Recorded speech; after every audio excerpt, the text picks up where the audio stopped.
ከከፋ ረሃብ የተነሳ ከጠቅላይ ዳኛ በላይ የሚከፈል ሰራተኛ በየሆቴሉ ደጃፍ ዞሮ ቡሌ ለቅሞ የበላበት ዘመን በሕይወቴ አላየሁም፣ አልሰማሁም፣ አልደረስኩበትም። በደረስኩበትም ደረጃ ላይ ካሁኑ የከፋ አላየሁም። ይደግማለሁ ይሄን ቃል፣ ከዛ በኋላ ወደ ዝርዝር እገባለሁ። በከፋ ረሃብ የተነሳ ከጠቅላይ ዳኛ በላይ የሚከፈል ሰራተኛ ቡሌ ለቅሞ የበላበት ዘመን አላሳለፍኩም፣ አልደረስኩምም፣ አላየሁምም ነበር። አሁን ግን አይቼ አለፍኩ። ይህን ስል ሰው ልጅ ጥጋብን እንደማይችልና ረሃብን እንደሚችል ግንዛቤ ወስጃለሁ።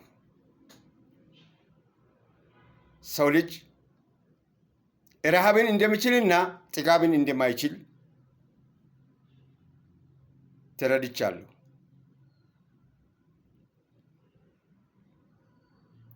ጠግቦ በነበረ ሰዓት ሲሆን የነበረውና ተርቦ አሁን የሚሆነው ሁኔታ ስታይ እጅግ በጣም ይገርማል። ማመዛዘን የማይችል አመዛዝኖም ያለፈ ሁለቱ ተደባልቆባቸው በጋራ ሲጮሁ መስማቴ እኔን ራሴን ማየት እንዲችል አድርጎኛል እና አለማወቅን አወቅኩ። እኔ አለማወቅን አወቅኩ። ይህን ስናገር አለማወቅን ስለማወቅ ነው የምናገረው። የማውቀው ነገር እጅግ በጣም አነስተኛ ከምንም የማይቆጠር መሆኑን ስለተረዳሁ አለማወቅን ስለማወቅ ተጨማሪም ደግሞ የባሰ አለማወቅን ማወቅን ተረዳሁ። እኔ ባየሁት በእኔ ዕድሜ ቡሌ ለቅሞ የበላ ሰራተኛ ሰው ቡሌ ለቅሞ የበላ ሰራተኛ ሰው በምድራችን አልነበረም። ያ ቡሌ ሲባል ደግሞ ለቡሌም ደረጃ አለው።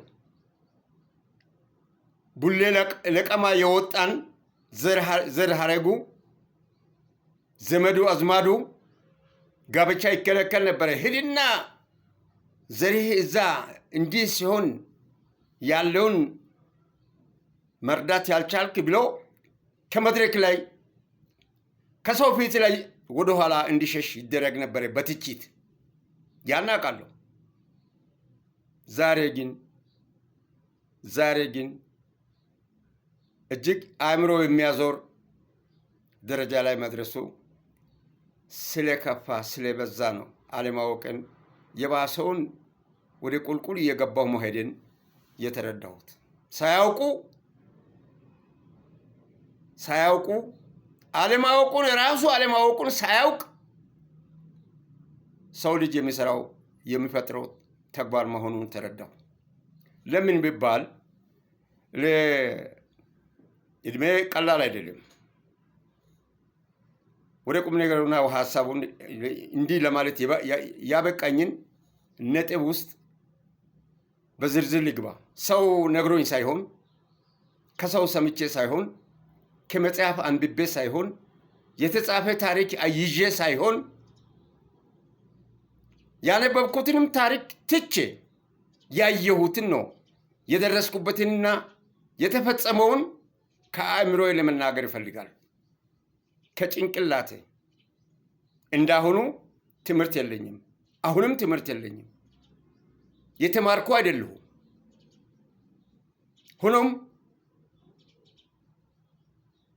ሆኖም በመኖሬ ያወቅኩትን ነው የምነግራችሁ።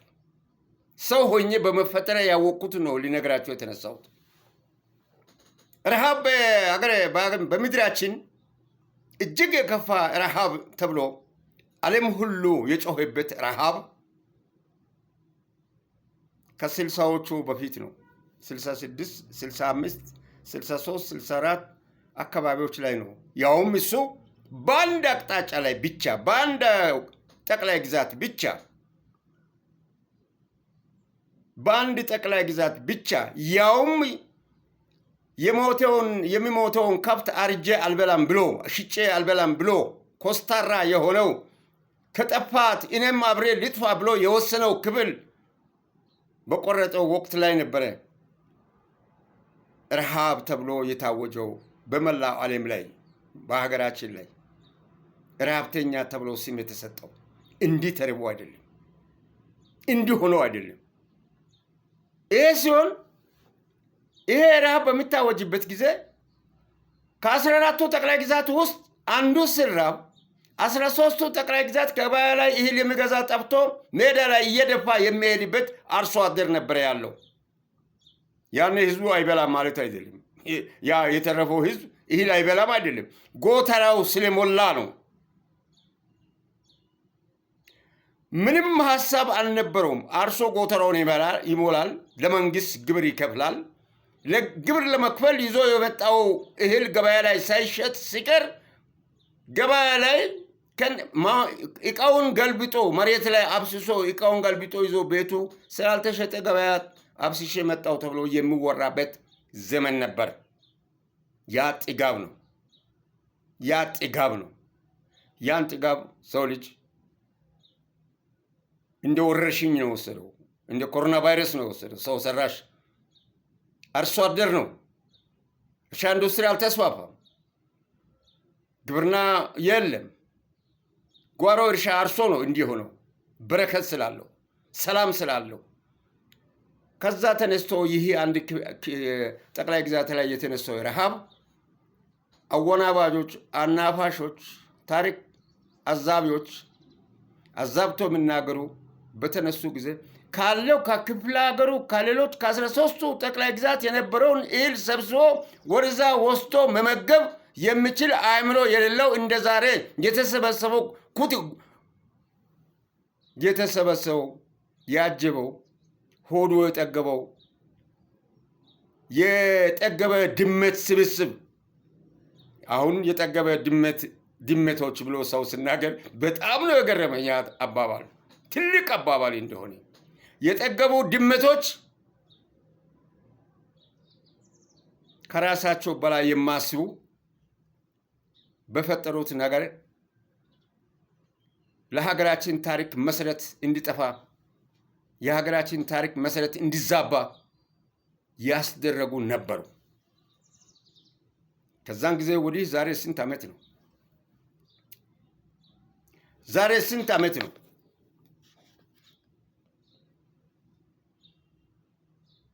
አስቡበት፣ አስቡ።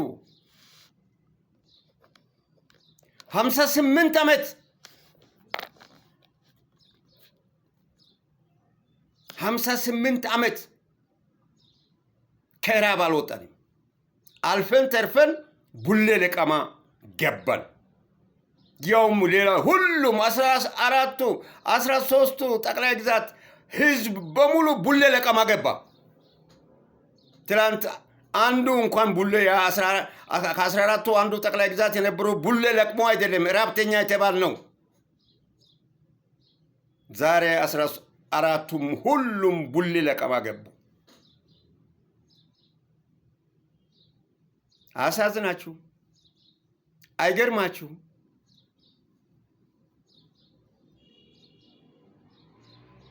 ይሄኔ ታሪካዊ ሂደቱና አካሄዱን አመጣጡን ዝርዝር ሁኔታ ላይ ስንገባ ደግሞ እጅግ በጣም መጥፎ ኢንሳይክሎፒዲያ የሚያስጽፍ ነገር ነው። እጅግ በጣም የወረደ ደረጃ ላይ ታሪክን የሚያበላሽ መጽሐፍ የሚያስጽፍ ነገር ነው ያየሁት። እኔ አስታውሳለሁ ያደኩትም በግብርና ነው፣ በግብርና ስራ ነው። ትምህርት የለኝም፣ አልተማርኩም። ግን ኑሮ አስተምሮኛል። ኑሮ የራሴ ሁኔታ አካሄድ እኔን አስተምሮኛል። እኔ እንዴት ሰው ሊሆን የሚል አስተሳሰብ ነው በአእምሮዬ ውስጥ ያለው። ሌላው ያገኘውን እንዴት አድርጌ ላግኝ፣ እንዴት ሰርቼ ላግኝ፣ እንዴት ቢሰራ ነው ይህን ሊያገኝ የቻለው? ጥሩ ያ አስተሳሰብ አእምሮዬ ውስጥ ነበረ። ስሰራም እጅግ ጠንካራ ብርቱ የጉልበት ሰራተኛ ነበርኩ ነኝ። አሁንም ግን የለኝም። አሁንም ያን ሰርቼ የማገኝበት ቦታ ላይ አይደለሁም ያለሁት። የምኖረው የሚሆነው ያሰብኩትን ለማከናወን ወደፊት ከመንቀዳገት በስተቀር ወደ ሌላው አይኔን አላዞርም። ወደ ራሴ አቅጣጫ ነው የሚሄደው፣ ወደ ራሴ ፍላጎት ለማሟላት። ምክንያቱም ለመስራት ይሄኛው መንገድ አልሳካ ካለ በዚህኛው መንገድ ደግሞ ሌላ ጀምሬ ለማሳካት ጥረት አደርጋለሁ። ይህን እየጣርኩ ሁሉም ሳይሳካ እድሜን ጨረስኩ። ይሄ እድሜን ሳልጨርስ እንዲሳካልኝ ከፈለኩ ማጭበርበር አለብኝ፣ መስረቅ አለብኝ፣ መበደል አለብኝ፣ መዝረፍ አለብኝ። አልዘርፍም። እውነትን አልክድም። የሰው ሀቅ እግዚአብሔርም ልጄ አታድርግ። አንድ ታሪክ ሰርቼላችኋለሁ። አታድርግ ያልከውን ለምን አደረክ ተብዬ ተጠይቄ ማድረጌ ጥፋት ነው ብዬ መልስ ሰጥቼ ምን ያክል እንደተቀጣሁ ነግሬያችኋለሁ። ያ ለእኔ ትምህርት ስለሆነ አታድርግ የተባለውን አላደርግም። ከጠገብኩ ግን እንደማልቻል አውቃለሁ። ረሃብን ግን ችዬ እኖራለሁ። ችግርን እበቀላለሁ፣ እወጣለሁ፣ ችግርን አሸንፋለሁ ብዬ ነው የሚሄደው እና አንድ ጊዜ 65 ዓመተ ምህረት ነው። አዎ 65 አካባቢ ነው። 66 ከመምጣቱ በፊት ነው። እኔ የግብርና ባለሙያ መንግስት አስተምሮኛል። በግሌ ነው፣ ያው በጉልበቴ ነው ተማርኩት እንጂ ትምህርት ቤት ገብቼ አይደለም። ተለማምጄ ነው፣ በስራ ላይ ተለማምጄ ነው፣ በስራ ልምድ ነው ያደግኩት። እና በራሱ አንድ ሰውዬ ትልቅ ጭነት መኪና ገዛና ጭነት መኪናው የገዛው ሰውዬ ባለበት አካባቢ ገበያ ላይ ነው ሰው ምርቱን የሚጥለው የሚገዛው ሲጠፋ። እኔ ቦታውን ብነግራቸው አሁን ሰዎቹም በህይወት አሉ። ምናልባት ይህን ያደረገው ሰውዬ እኔ ከተለየው በኋላ ወይም ሞቶ ሊሆን ይችላል። ነፍሱን ይማረውና በህይወትም ካለ እግዚአብሔር መልካም ነሱ ያድርግለት ብዬ አስባለሁ። አንድ ማሳ ሙሉ መጣጤ ነው እኛ የምንለው፣ እኔ የምለው ስኳር ድንች ገዛና ከባለ እርሻው በትንሽ ገንዘብ አንድ ማሳ ሙሉ ስኳር ድንች ወር ቢቆፈር አያልቅም። ገዛና አስቆፍሮ መኪና ሙሉ እንትሬ ሙሉ እንደ ሙዝ ጭነት ጭኖ አዲስ አበባ ይገባል። አዲስ አበባ ገብቶ መርካቶ 3ኛ ፖሊስ ጣቢያ አካባቢ መኪናውን ይዞ ቆሞ የሚገዛ ሰው ራሱን መጣጤውን ድንጋይ የሚያክለውን ይዞ እየዞረ ግዙኝ ብል ማን ይሄ እንስሳ የሚበላበትን እንስሳ እንኳን በቅሎ፣ አህያ፣ ፈረስ የማይበላ ነገር እንዴት ገበያ ላይ ይዞ ይመጣል አሉ ብሎ አሾፉበት። መኪናው የቆመችበት ቦታ አሁንም ትዝ ትለኛለች። ከመርካቶ ወደ ልደታ መውጫ መግቢያው ላይ ነው መኪናው የቆመው። እሱ እዛ ላይ መኪናውን አቁሞ በእቃ የያዘ ዞሮ ብለምን 15 ቀን ያክል የሚገዛ ጠፍቶ መኪናው ላይ ይሄ ድንች ሲበሰብስ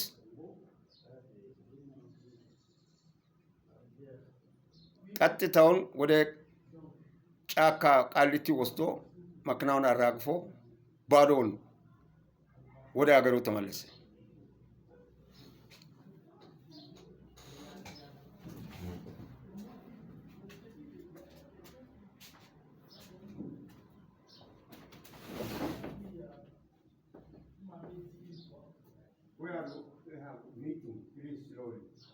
Also, she said at 3.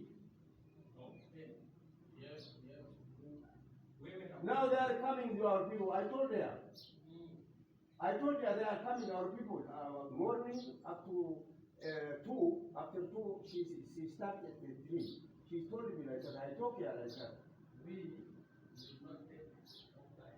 Okay, only one house. Okay. 1 hour. But still, okay, here they are meeting. 1 hour. Don't worry about it. Okay.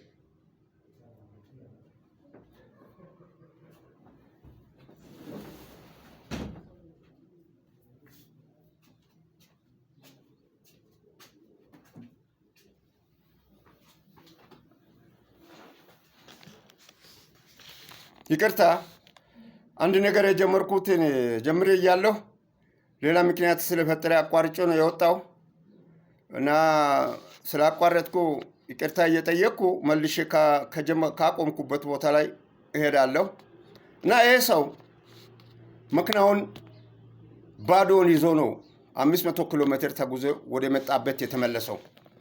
ያ ለምን ሆነም ጥጋብ ነው። ያን ጥጋብ ልነግራችሁ ፈልጌ ነው። ዛሬ ቡሌ የሚለቅመው ሰው ነው ያን ጊዜ ያን አልበላም ያለው።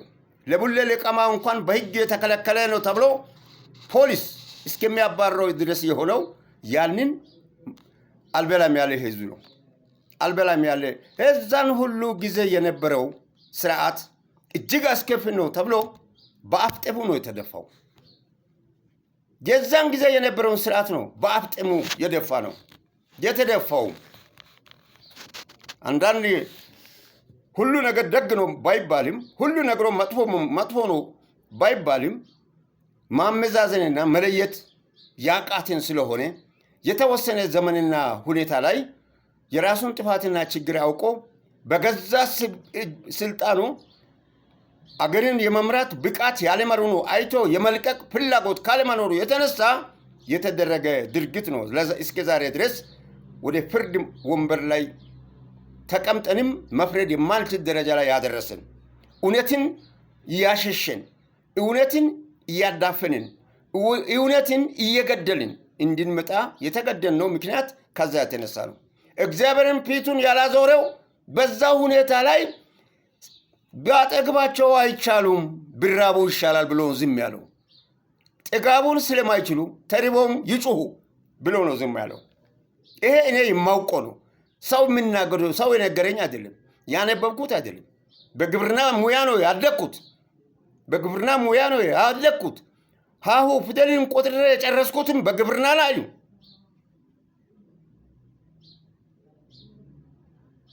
በዓለም እኛ ላይ እኛ ያየነውና እኛ የምንፈጽመውን አይነት እርኩስ ስርዓት የሚያራምድ ዓለም ላይ ማንም የለም ኃያላኖች ከሚፈጽሙት በስተቀር።